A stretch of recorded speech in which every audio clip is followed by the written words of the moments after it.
Tuhan kita adalah Tuhan yang ajaib, Tuhan Allah yang luar biasa dalam setiap kehidupan kita. Apapun keadaan kita, Tuhan kita tetap Allah yang ajaib dan penyertanya itu sempurna.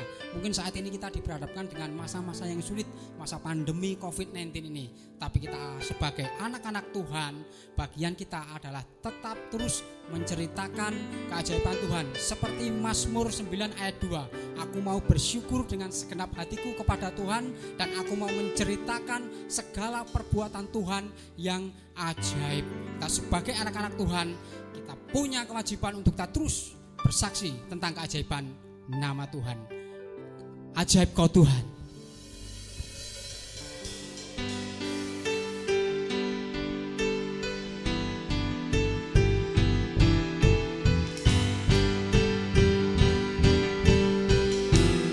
Kami mau terus menyembah Engkau Tuhan. Kami mau memuliakan nama-Mu dalam setiap kehidupan kami. Kau Allah yang ajaib, Kau Allah yang dahsyat.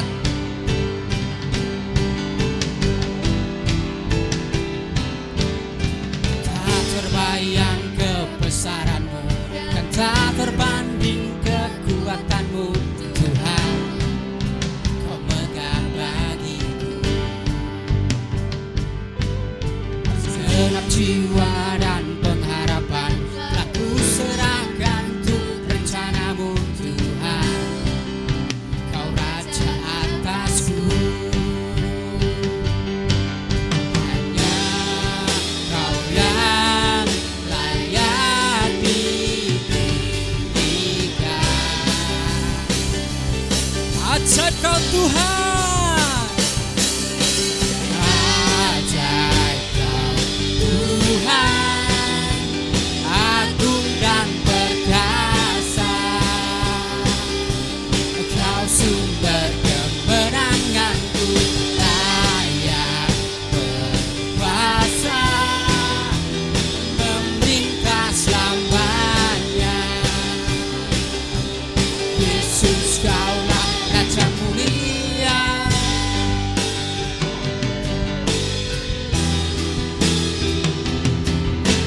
Terbayang kebesaran-Mu, dan tak terbanding kekuatan-Mu Tuhan.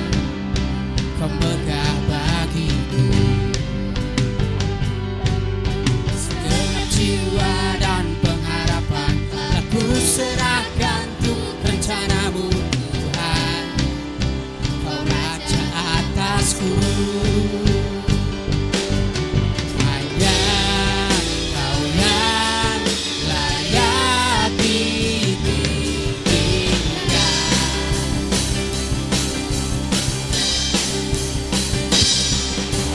Ajaib Kau Tuhan, agung dan perkasa.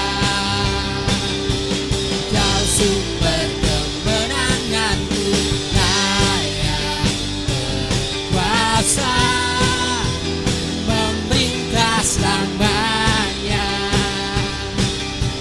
Yesus, Kaulah Raja mulia. Ajaib Kau Tuhan, agung dan perkasa.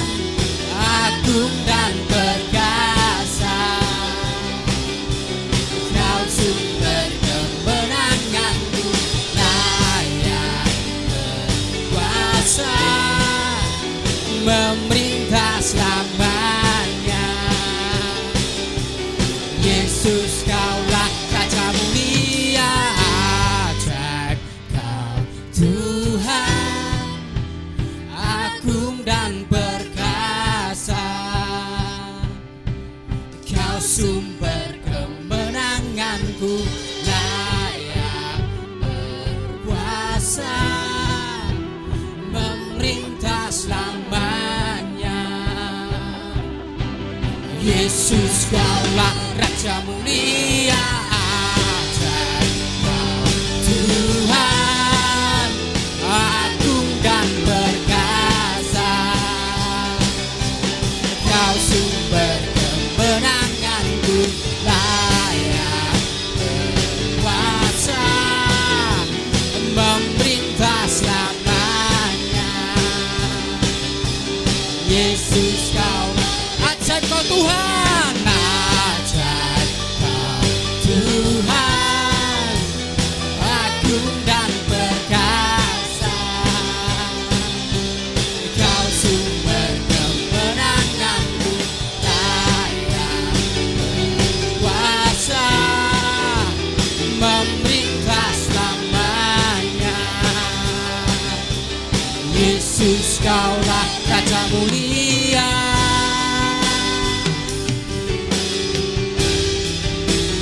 Raja mulia,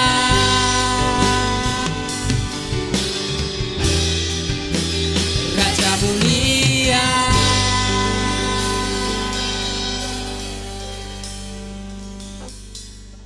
Tuhan itu Allah yang Maha Tahu. Bahkan isi hati kita pun Tuhan mengetahuinya. Dia tidak memandang latar belakang kita. Dia tidak memandang basic hidup kita. Kita bersyukur punya Tuhan yang luar biasa, yang terus mau mengubahkan kita untuk kita tetap terus mengandalkan Tuhan dalam setiap kehidupan kita. Dan kita mau lebih lagi untuk mengenal Bapa kita yang luar biasa itu. Bapa, Engkau mengenalku.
setia sampai akhir. Kini aku percaya tiada yang mustahil bagimu. Kuasamu kuatkanku, dasarku berharap. Kini aku berserah pada rancanganmu bagiku. Ku ikuti panggilanmu, bukan setia sampai kini aku percaya. Kini aku percaya tiada yang mustahil bagimu. Kuasamu kuatkanku, dasarku berharap. Kini aku berserah pada rancanganmu bagiku. Ku ikuti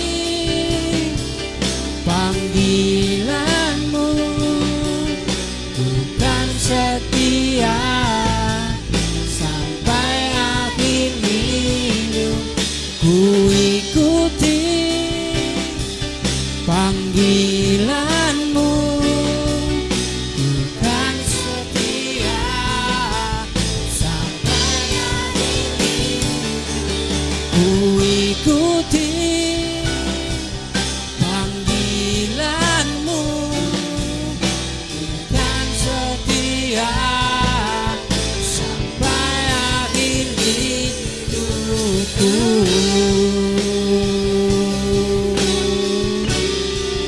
Bukan setia kepadamu Tuhan.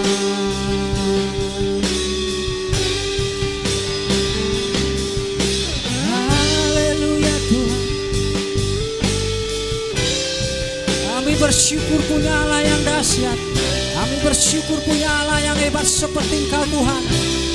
Dan biarlah hidup kami ini terus menceritakan keajaiban-Mu, terus menceritakan Tuhan kebesaran-Mu dalam hidup kami. Dan biarlah hidup kami ini Tuhan menjadi firman yang hidup di dalam Engkau Tuhan. Oh haleluya, hosana bagi Sang Raja.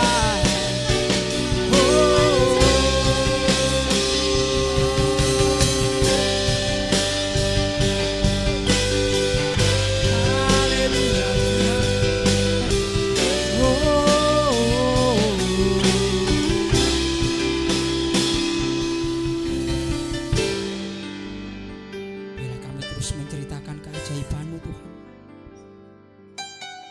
Dan bila hidup kami ini menjadi firman yang hidup, bisa menjadi terang dan garam bagi sekitar kami. Hidupku menggenapi firman-Mu, tanda mujizat sertai tiap langkahku. Kau bersamaku di dalamku, jadi bukti kebesaran-Mu.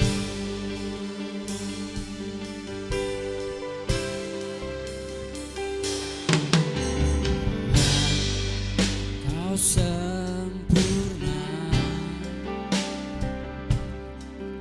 dalam rencana-Mu dan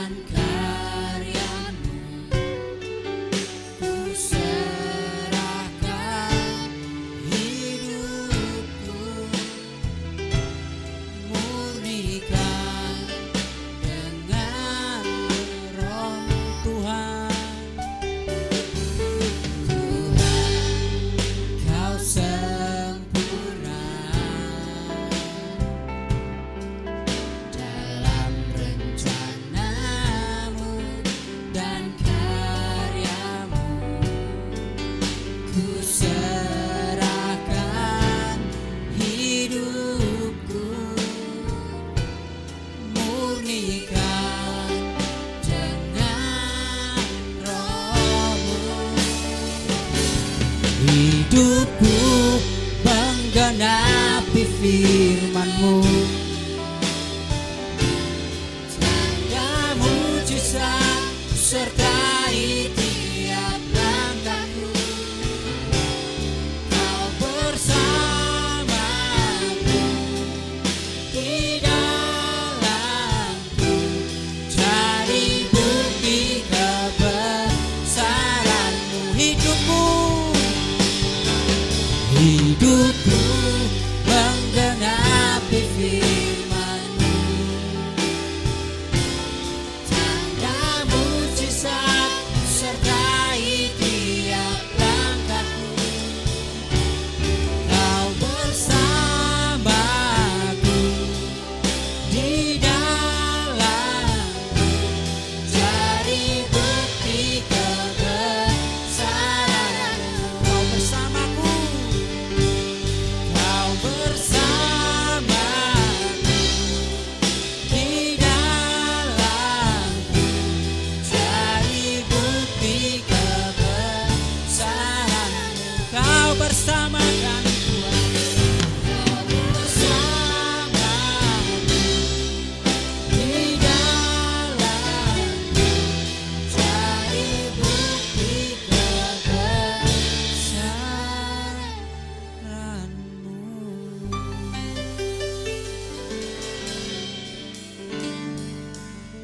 Terima kasih Tuhan, kami percaya bahwa setiap apa yang kami kerjakan di dalam pelayanan kami tidak akan pernah sia-sia. Dan sebentar kami akan mendengarkan sabda dari sabda kebenaran firman-Mu.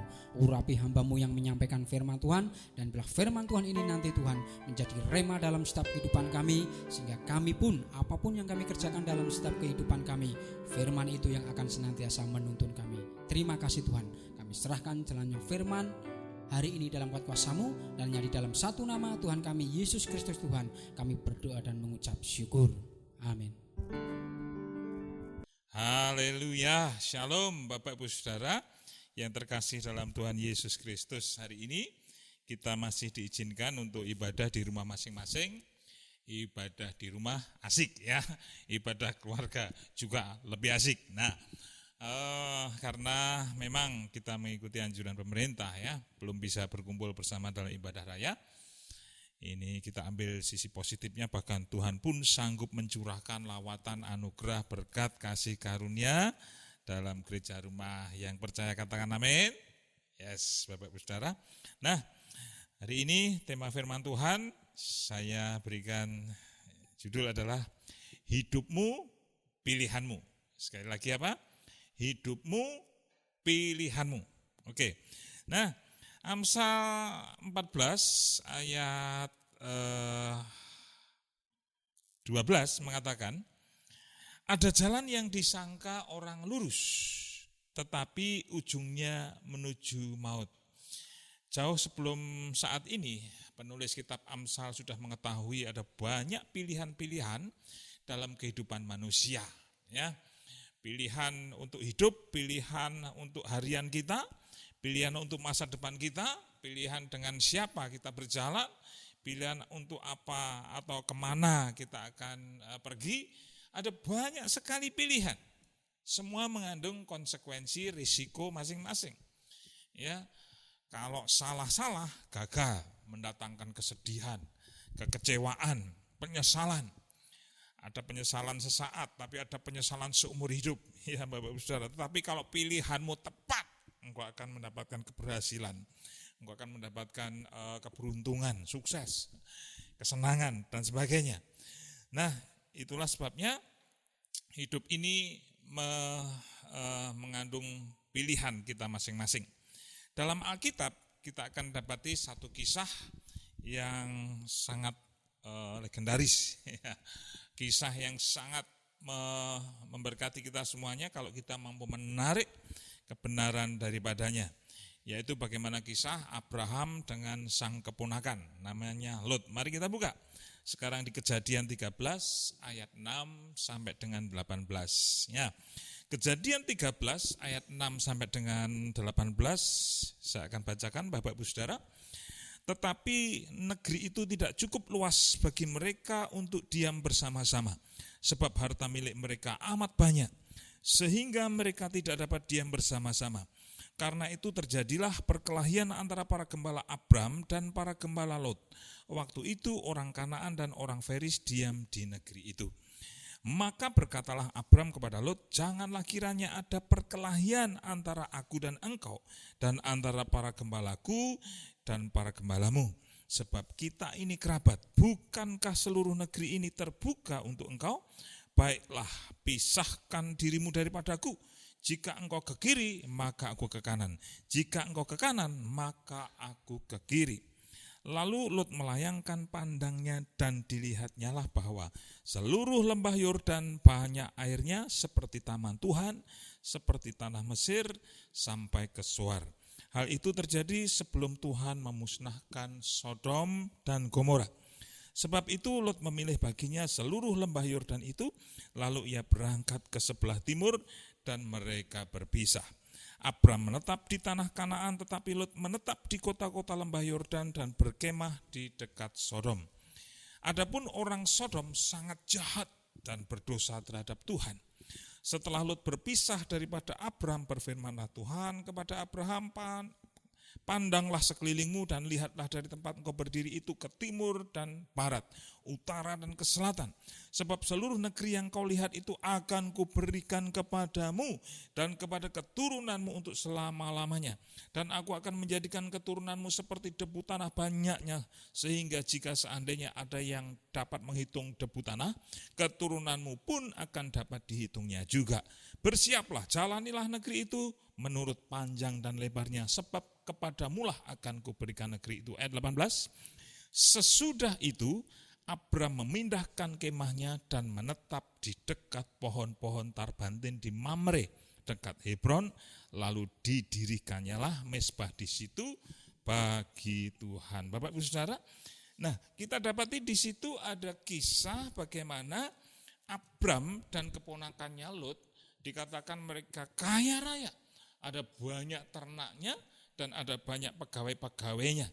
Nah, dari perkembangan kekayaan itu, maka para gembala pegawainya ini saling berebut tempat untuk memberi makan ternak mereka. Sehingga ada konflik, ada perkelahian antara pegawainya Abram dan pegawainya Lot yang berujung kepada perpisahan. Nah, Bapak Ibu Saudara, biasa ya, ketika miskin, kurang mampu, ya, ada kerukunan. Tetapi malah ketika kaya, ketika diberkati, ya malah semakin membuat konflik. Hati-hati Bapak Ibu Saudara, pelajaran ini jangan sampai ketika kita dalam keadaan yang ya mungkin kekurangan malah rukun, tapi dalam keadaan kaya berkelimpahan malah bertengkar, konflik. Saya dapati ada banyak cerita zaman sekarang seperti itu. Oke, nah sehingga ujung-ujungnya mereka harus berpisah. Abram tidak mau terjadi pertikaian antara mereka.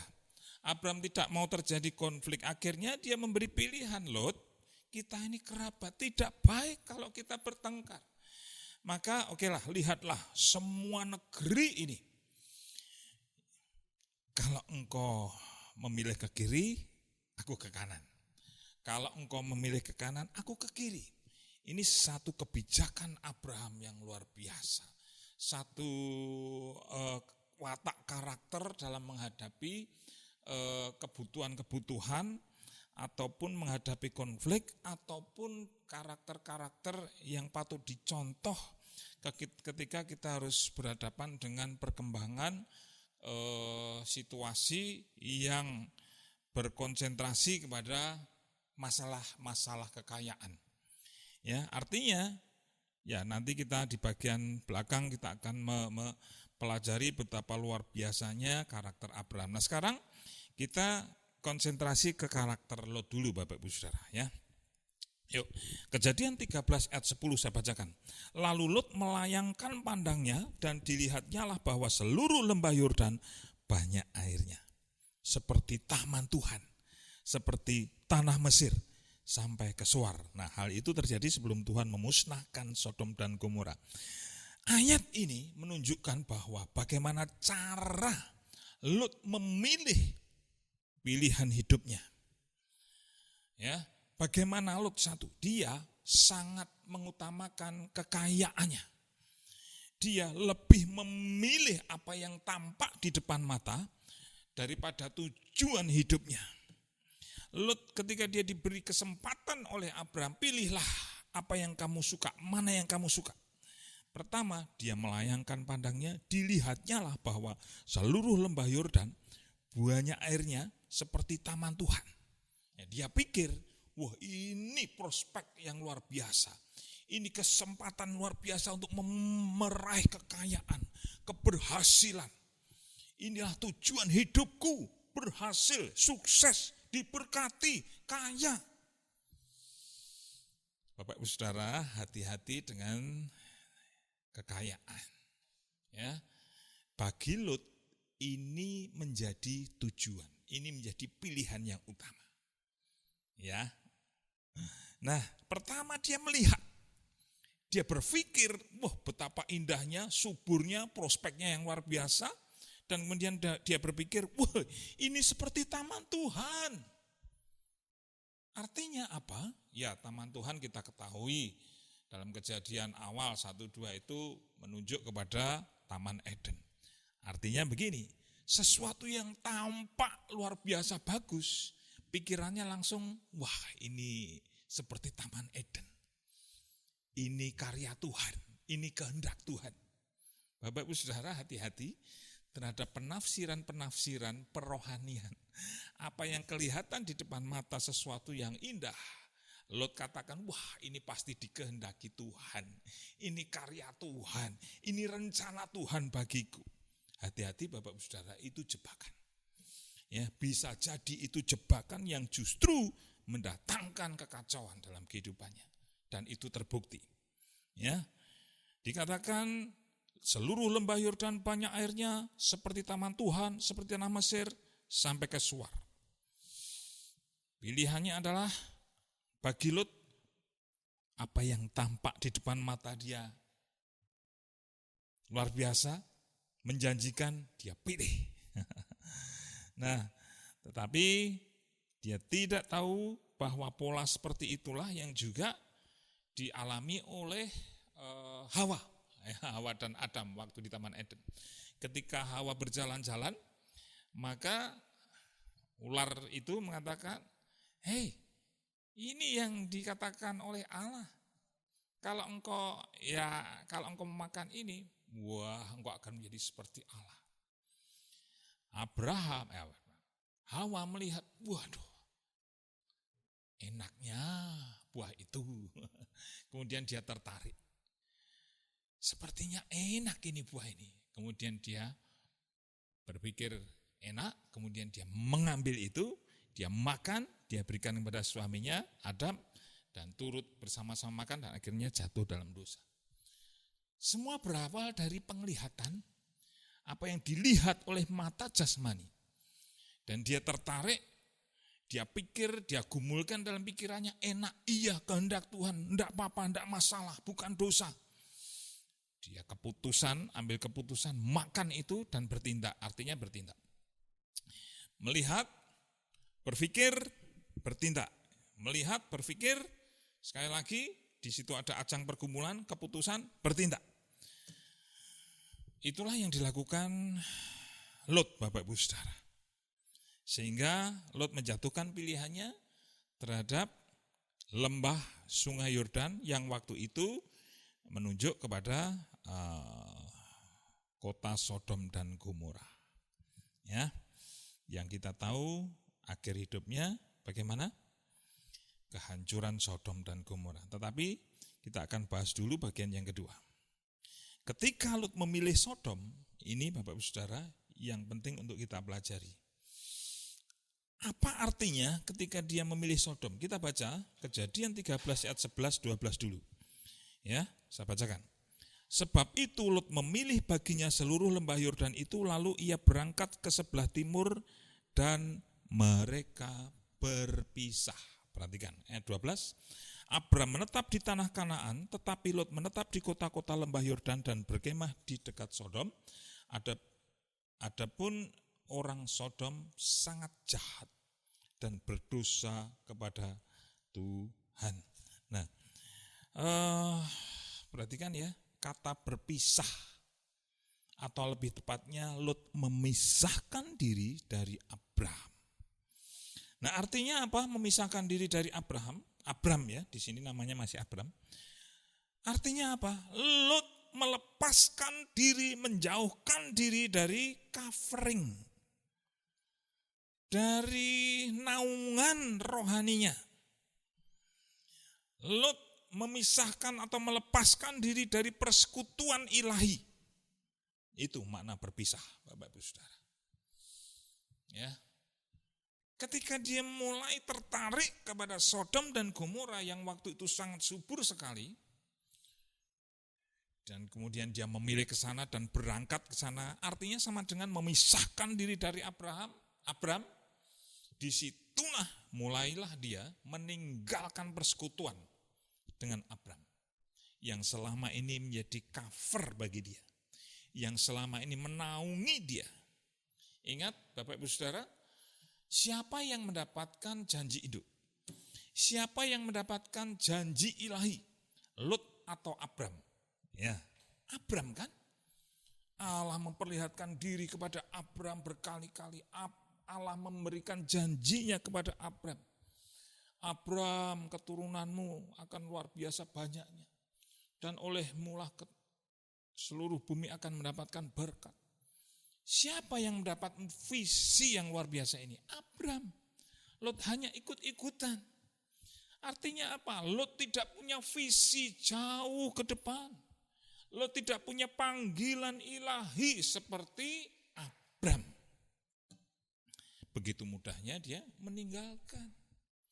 Itulah kalau orang yang mungkin juga orang Kristen.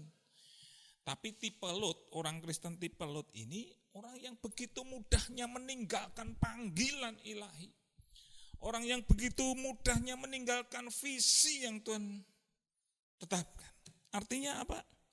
Dia tahu persis. Dia berkomunikasi dengan Abram. Dia hidup berjalan ke tempat-tempat yang selama ini ditunjukkan Abram. Dia dikasih tahu Abram panggilannya, tujuannya dalam perjalanan hidupnya. Tapi Lot tidak memiliki pengalaman pribadi dengan Tuhan. Itulah sebabnya dia begitu mudah memilih Sodom, memilih kekayaan duniawi daripada panggilan ilahi. Ketika dia melepaskan diri, ketika dia berangkat ke Sodom untuk menetap di sana, dia meninggalkan persekutuan dengan Tuhan. Dia meninggalkan Abram. Dia meninggalkan ajaran-ajaran yang benar. Dan kita tahu artinya akhirnya hancur Sodom Gomora itu. Jangan tinggalkan persekutuan Bapak Ibu Saudara. Dalam cerita yang lain dalam perjanjian lama, ya,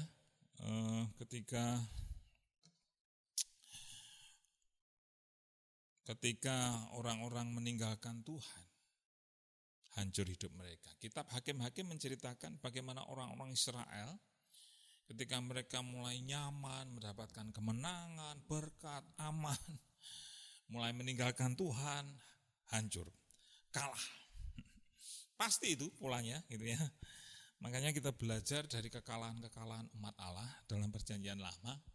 Kita juga harus bisa menarik pelajaran itu Bapak Ibu Saudara. Jangan tinggalkan persekutuan. Jangan memisahkan diri dari persekutuan. Ya, Lot itu meninggalkan Abram, dia juga meninggalkan covering ilahi. Bapak Ibu Saudara, meskipun kita saat ini bergereja rumah, dan dapat dikatakan 2 bulan ini tidak ada ibadah bersama-sama, tapi ini yang harus perlu dilakukan, diperhatikan. Jangan pernah meninggalkan persekutuanmu dengan Tuhan. Justru ini menjadi tantangan bagi kita semua jemaat Tuhan. Kita harus tetap ibadah. Ayo kepala-kepala rumah tangga, bapak-bapak, ibu-ibu, orang-orang tua, mari juga ingatkan anak-anak semuanya. Ya, kami hamba Tuhan hanya mengingatkan juga, mendorong, memotivasi agar kita semuanya dengan hubungan yang terbatas tidak bisa senantiasa ketemu. Ya, mari Bapak Saudara ingatkan, dorong, motivasi, ayo tetap berdoa, membaca firman, memuji Tuhan bersama-sama, kumpul. Makanya ya angkat jempol buat Bapak Ibu Saudara jemaat yang ketika diumumkan, ayo ibadah bersama di rumah masing-masing, ya ada fotonya, ya kami sedang beribadah keluarga, amin, ya itu luar biasa, ya angkat jempol, apresiasi. Bapak Ibu Saudara, tetap kita harus menjaga persekutuan dengan Tuhan bersama-sama, keluarga-keluarga. Yang belum berkeluarga, ya, ayo cepat berkeluarga. Atau kita tetap ngumpul bersama, cari teman, saudara seiman, menikmati ibadah online, begitu ya. Ya kalau terpaksa sendiri, tetap juga Anda harus menjaga iman persekutuan Anda dengan Tuhan. Ya, amin. Oke, jangan mencontoh meneladani Lot yang memisahkan diri dari covering ilahi, dari persekutuan. Ya, karena apa? Kalau Bapak Ibu Saudara membaca di Kejadian 19, di situ diceritakan bagaimana kisah penghancuran Sodom Gomora. Ya, singkat cerita saja, Anda bisa membaca di Alkitab Anda nanti. Ketika Lot tinggal di sana, apa yang terjadi? Ya, sebelum Sodom Gomora dihancurkan oleh Tuhan, dia kehilangan kebenaran, standar kebenaran hidupnya dia sudah kehilangan, dia sudah jatuh. Waktu ada 2 malaikat yang mengunjungi, yang datang ke rumahnya, semua orang di kotanya menggedor-gedor pintu. Dia katakan, "Weh Lot, mana tamumu itu? Serahkan kepada kami mau pakai dia." Ya, akhirnya Lot begini, jangan, dia tamuku, di bawah perlindunganku. Ini aku punya anak gadis 2 yang belum kenal laki-laki. Ini pakailah dia, terserah kamu apakan. Bapak Ibu Saudara, orang tua mana yang tega melakukan seperti itu terhadap anak perempuannya? Tapi Lot melakukan itu. Artinya apa? Dia sudah hancur, gagal, jatuh standar kebenarannya. Akibat apa? Hidupnya di tengah-tengah Sodom. Ya, dia juga kehilangan keteladanan hidup. Suatu ketika, karena 2 malaikat itu ngomong pada Lot, "Lot, kamu segera keluar dari kota ini. Engkau bersama istrimu, anakmu, kalau perlu calon-calon menantumu dan semua orang di rumah ini." Lot ya cerita kepada calon menantunya. Apa yang terjadi? Calon menantunya ini menertawakan Lot. Enggak percaya omongan Lot lagi. Artinya apa? Dia memang tidak lagi punya wibawa, keteladanan. Dia tidak bisa menjadi contoh yang baik di kehidupan keluarga maupun masyarakat, Bapak Ibu Saudara. Itulah akibat apa? Meninggalkan kebenaran, meninggalkan persekutuan ilahi. Akibat dia memilih untuk hidup di tengah-tengah Sodom. Ya. Apalagi ada cerita juga di kisah Kejadian 19, ketika 2 malaikat ini menyuruh Lot, ayo cepat keluar dari Sodom. Tapi dikatakan Lot berlambat-lambat karena dia apa? Hatinya terikat kepada kehidupan Sodom. Hatinya terikat kepada kekayaannya, kenikmatannya mungkin di Sodom. Sehingga terpaksa 2 malaikat Tuhan menarik tangan mereka. Tidak cukup seperti itu, Bapak Ibu Saudara. Istri Lot ini enggak mau, enggak rela, enggak ikhlas meninggalkan itu semuanya. Karena hatinya masih terpaut Sodom, sehingga dia dikatakan kan menoleh ke belakang itu hanya kiasan. Artinya apa? Hatinya masih terpaut di sana. Sehingga jadilah dia tiang garam. Ya, dari legenda cerita itu memang ada waktu saya di sana, di tepian atau daerah sekitar Laut Mati itu ada satu bentuk batu yang hampir menyerupai patung manusia. Walaupun itu belum bisa menjadi bukti benar, hanya dipercaya, dianggap saja sebagai tiang atau patung tiang garamnya istri Lot, Bapak Ibu Saudara. Ya, itu menjadi peringatan bagi kita semuanya, anak-anak Tuhan. Jangan kita memilih yang kelihatan baik di depan mata kita. Nah, bedanya dengan Bedanya dengan Abram bagaimana? Ya. Yuk, saya akan ajak Anda baca di Kejadian 13 ayat 18, Bapak Ibu Saudara. Kejadian 13 ayat 18. Sesudah itu Abram memindahkan kemahnya dan menetap di dekat pohon-pohon tarbantin di Mamre, dekat Hebron. Lalu didirikannya lah mezbah di situ bagi Tuhan. Nah, oke. Mamre. Kita cari dulu di kamus. Mamre ini punya arti, ya ini bahasa Ibrani lama. Mamre itu berarti strength, kekuatan, Bapak Ibu Saudara. Ya, Abram tahu, Abram berserah kepada Tuhan, Abram menurut Tuhan, mau ditempatkan di mana. Dia tahu, coba seandainya tadi Lot ke kiri, dia akan ke kanan. Seandainya Lot ke kanan, dia akan ke kiri. Artinya mana saja, karena di mana saja dia tahu bersama Tuhan, dia pasti aman. Bersama Tuhan, Tuhan akan tunjukkan segala sesuatu. Ya, karena visi panggilan ilahi itu tepat, dapat diandalkan dan dapat dipercaya, walaupun seolah-olah kelihatannya tidak baik, tidak enak.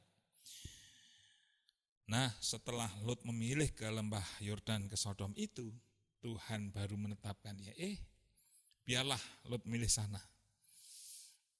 Kemudian Tuhan tetapkan dia memilih tinggal di Mamre. Mamre artinya kekuatan. Nah, sedang Hebron artinya apa? Hebron itu dalam kamus bahasa Ibrani dikatakan sebagai persekutuan. Bapak Ibu Saudara.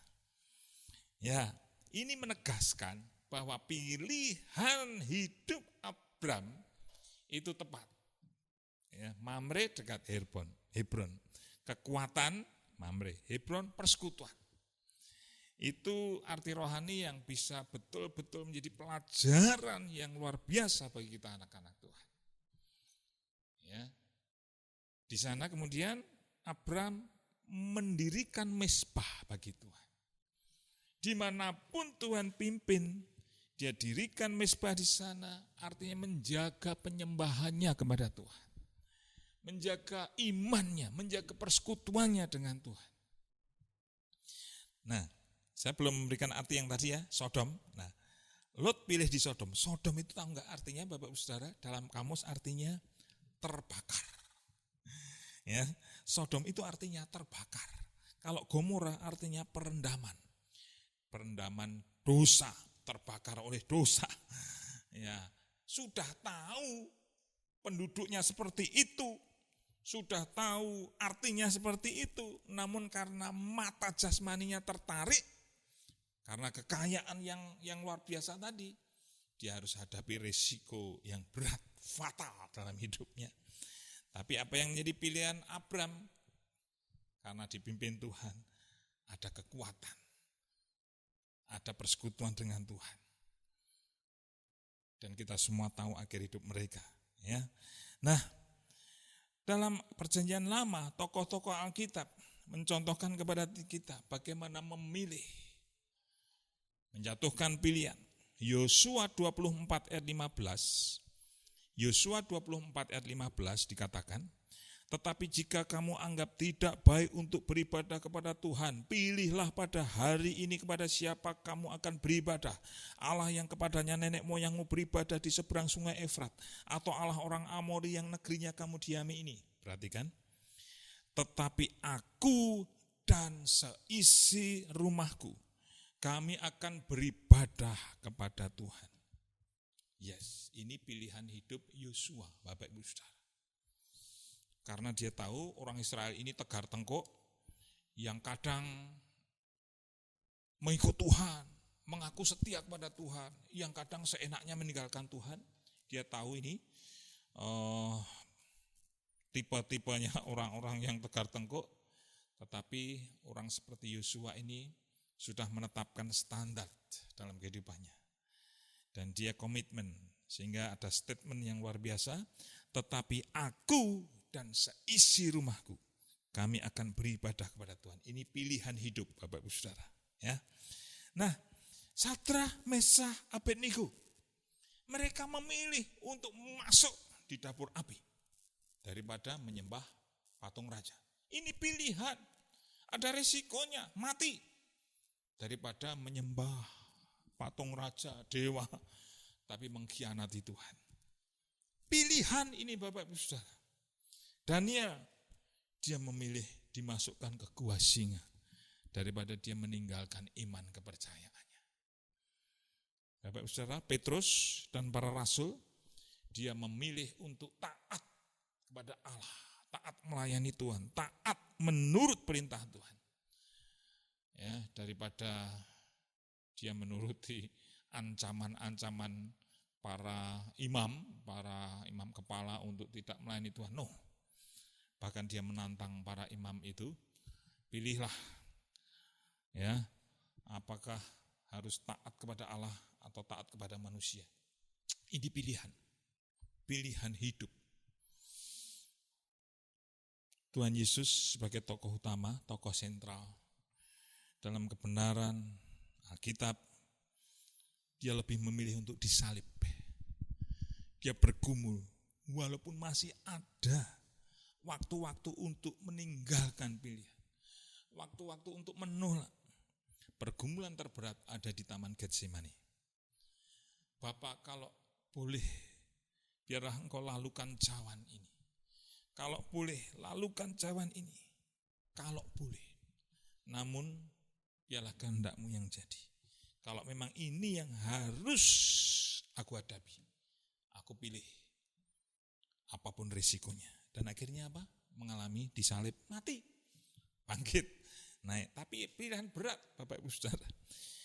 Kita diajar untuk memilih kebenaran dengan berbagai risikonya. Kita diajar untuk memilih bukan dengan standar mata jasmani kita yang kelihatan hijau, segar, berhasil, prospek. Jomblowan, jomblowati, jangan hanya engkau menetapkan standar ayu, sugih, seksi, cakep. Jangan hanya menetapkan standar-standar duniawi di mata Anda, tapi berikan standar iman, standar ilahi, standar kebenaran di matamu. Ya, Anda tahu mata rohanimu, ya, mata jiwamu, mata hatimu. Sehingga ketika engkau memilih Tuhan, ya, apakah dia jodohku? Jangan pakai penglihatan jasmani saja, ya, tapi penglihatan iman itu yang jadi standar utama, Bapak Ibu Saudara. Memang yang utama pilihan hidup kita, iman kekristenan kita, iman kepada Tuhan Yesus, walaupun tantangannya begitu banyak. Ya. Saya tertarik untuk saya ajak membaca 2 Petrus 1 ayat 10, Bapak Ibu Saudara, saya sudah siapkan. 2 Petrus 1 ayat 10. Demikian firman Tuhan. Karena itu saudara-saudaraku, berusahalah sungguh-sungguh supaya panggilan dan pilihanmu makin teguh. Sebab jikalau kamu melakukannya, kamu tidak akan pernah tersandung. Saya ulangi, supaya panggilan dan pilihanmu makin teguh. Sebab jikalau kamu melakukannya, kamu tidak akan pernah tersandung. Petrus mengatakan, menasihatkan kepada seluruh jemaat, ayo berusahalah sungguh-sungguh, karena engkau ini punya pilihan dalam hidupmu. Pilihan untuk apa? Pilihan untuk tetap mengikut, melayani Tuhan Yesus. Tuhan, Raja, Penebus, Juru Selamat kita. Nah, itu perlu diupayakan sungguh-sungguh. Kenapa sungguh-sungguh? Kita tahu dalam jemaat mula-mula, Bapak Ibu Saudara, ada banyak aniaya fisik yang luar biasa. Kematian, mereka tidak mau menyebut Kaisar Roma Kurios, dewa, Tuhan. Ya, Kaisar Roma itu harus dianggap setara dengan dewa. Tapi orang Kristen nggak mau menyebutnya. Akibatnya apa? Mereka mengalami ancaman kematian, aniaya, dimangsa, diberikan kepada hewan-hewan, disiksa, dibakar. Aniaya, Bapak Ibu Saudara. Oleh sebab itu berusaha dengan sungguh-sungguh memperkuat iman kita. Ya, supaya panggilan dan pilihanmu makin teguh. Ada berapa banyak anak-anak muda yang sudah bertahun-tahun kuliah di sekolah tinggi teologi.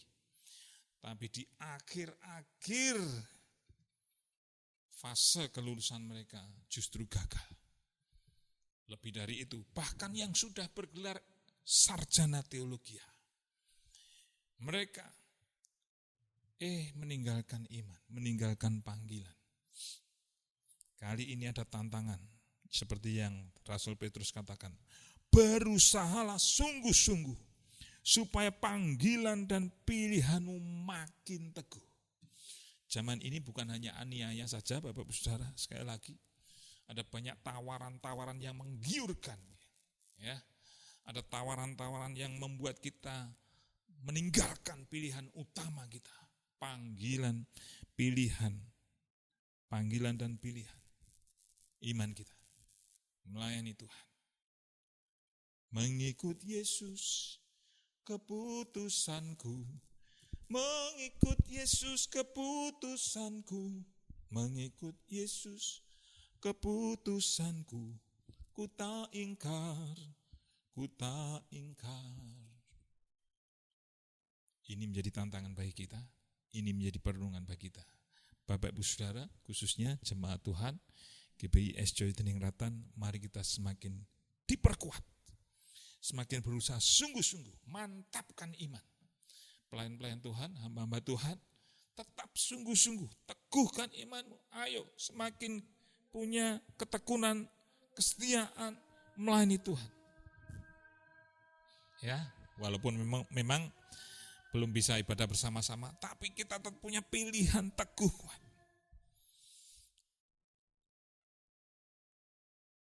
Mari kita berdoa.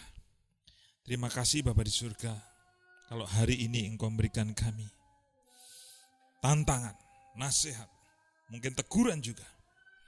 Biarlah kami memiliki pilihan dalam hidup kami. Seperti Rasul Petrus katakan, berusahalah sungguh-sungguh supaya panggilan dan pilihanmu makin teguh. Kami mau diperkuat, ampuni kami Tuhan. Mungkin keadaan-keadaan membuat kami semakin renggang persekutuan kami. Sekarang kami mau diperkuat lagi, diperteguh kembali. Ampuni Tuhan kalau kami mungkin mulai meninggalkan persekutuan, mulai meninggalkan Engkau. Karena ada banyak tekanan, situasi, kondisi. Karena mungkin tawaran-tawaran duniawi. Ampuni kami Tuhan.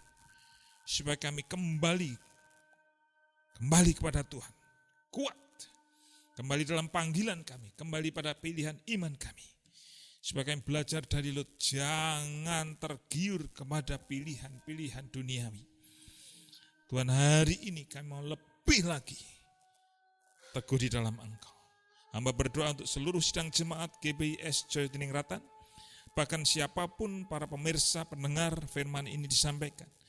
Kiranya mereka kembali diperkuat, diperteguh iman, pilihan, pelayanan, panggilan mereka. Hamba-hamba Tuhan dan calon-calon hamba-hamba Tuhan dimanapun berada, terus diperkuat, diperteguh dalam panggilan Tuhan. Karena akhir tujuan kehidupan, visi misi yang Tuhan tetapkan, panggilan ilahi yang Tuhan tetapkan adalah kemuliaan, adalah sukacita ilahi, adalah panggilan surgawi. Terima kasih Tuhan. Biarlah berkat rahmat kasih anugerah Tuhan limpahkan atas seluruh jemaat, para pemirsa. Dijauhkanlah Engkau dari segala wabah, bencana, sakit, penyakit, kejahatan, kecelakaan. Dan Tuhan menyertai, berkati, mencurahkan berkat rahmat kasih-Nya kepadamu, engkau dan keluargamu, bisnismu, sekolahmu, keuanganmu, diberkatinya dengan keberhasilan dan keberuntungan. Di dalam nama Yesus Kristus Tuhan, kami berdoa mengucap syukur, yang percaya katakan haleluya, amin. Puji Tuhan, Tuhan berkati.